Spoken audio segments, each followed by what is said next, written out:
இப்ப தமிழகத்தையே புரட்டி போட்டுக்கிட்டு இருக்கக்கூடிய ஒரு விஷயம் என்ன அப்படின்னா, இந்த பணி வழங்கல்ல ஒரு பெரிய முறைகேடு நடந்திருக்கு அப்படிங்கிறது தான். முக்கியமா சொல்லணும் அப்படின்னா, தமிழக நகராட்சி நிர்வாகம், குடிநீர் வழங்கல் துறை இந்த 2 துறைகள்லயுமே கிட்டத்தட்ட 2358 காலி பணியிடங்களுக்கான தேர்வுகள் நடந்திருக்கு.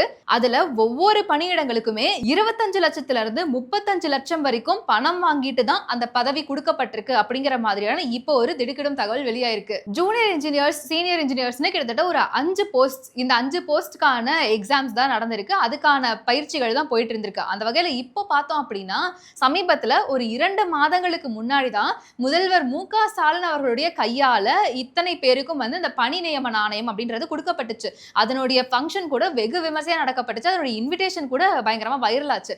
அதோட இப்ப பார்த்தோம் அப்படின்னா கிட்டத்தட்ட இவ்வளவு சீட்ஸுமே பல லட்சம் கோடி வாங்கிட்டு தான் கொடுக்கப்பட்டிருக்கு. அப்படிங்கிறப்போ இந்த மோசடியில மட்டும் கிட்டத்தட்ட 888 கோடி ஊழல் நடந்திருக்கு அப்படிங்கிற மாதிரியான தகவல் வெளியாயிருக்கு. இத பத்தி ப்ராப்பரா விசாரணை நடத்தணும் அப்படின்னு சொல்லி அமலாக்கத்துறை தமிழக காவல்துறைக்கு ஒரு கடிதம் போட்டிருக்காங்க. இதை கடுமையா விமர்சிக்கிற விதமா பாஜகவினுடைய முன்னாள் மாநில தலைவரான அண்ணாமலை அவர்களும், பாஜகவினுடைய மாநில தலைவரான நயினார் நாகேந்திரன் அவர்களும் அவங்களுடைய எக்ஸ் தளத்துல ஒரு காட்டமான பதிவை போட்டிருக்காங்க. பலரும் இந்த விஷயத்துக்கு கண்டனம் தெரிவிச்சிட்டு இருக்காங்க. மக்களுக்கான ஆட்சி, மக்களுக்கு நீதி கிடைக்கும், மக்கள் அவங்களுடைய வாழ்க்கையில முன்னேறணும், அதுக்காக தான் நாங்க பாடுபட்டுக்கிட்டு இருக்கோம்னு பல விஷயங்களை வாய் கூசாம இந்த அரசு சொல்லிக்கிட்டு தான் இருக்குன்றப்போ இப்ப இதையெல்லாம் எந்த கணக்குல தான் எடுத்துக்கிறது?